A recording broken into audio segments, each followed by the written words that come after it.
नमस्कार, आपण बघत आहात भिवापूर टाइम्स, सर्वसामान्यांचा साथीदार। गेल्या अनेक वर्षापासून ज्याची प्रतीक्षा होती त्या भिवापूरच्या दिवाणी व फौजदारी न्यायालयाच्या नूतन इमारतीचे भव्य उद्घाटन नुकतेच मोठ्या उत्साहात पार पडले।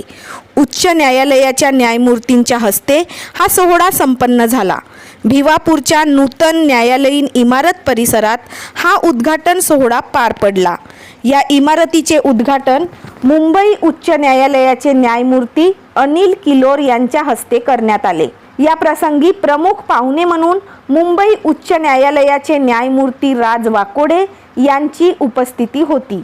तसेच नागपूरचे प्रमुख जिल्हा व सत्र न्यायाधीश दिनेश सुराणा हे देखील या सोहळ्याला उपस्थित होते। उमरेड विधानसभेचे आमदार संजय मेश्राम, माजी आमदार सुधीर पारवे, माजी आमदार राजू पारवे व अनेक वकील तसेच सामाजिक व राजकीय क्षेत्रातील कार्यकर्ते या कार्यक्रमात उपस्थित होते।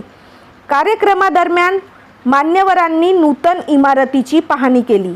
या नवीन इमारतीमुळे भिवापूर तालुक्यातील नागरिकांना आता छोट्या मोठ्या न्यायालयीन कामासाठी उमरेड किंवा नागपूरला जाण्याची गरज उरणार नाही। स्थानिक स्तरावर सर्व सुविधा उपलब्ध झाल्यामुळे पक्षकारांचा वेळ आणि पैसा दोन्ही वाचणार आहे।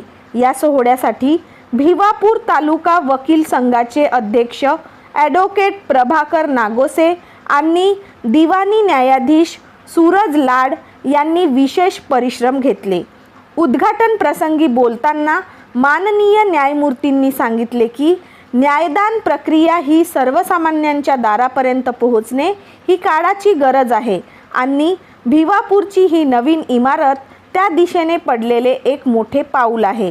यावेळी स्थानिक वकील संघाने आणि नागरिकांनी मोठ्या संख्येने उपस्थित राहून या निर्णयाचे स्वागत केले। भिवापूरच्या विकासात भर टाकणारी ही नवीन न्यायालयीन इमारत आता सर्वसामान्यांच्या सेवेसाठी सज्ज झाली आहे।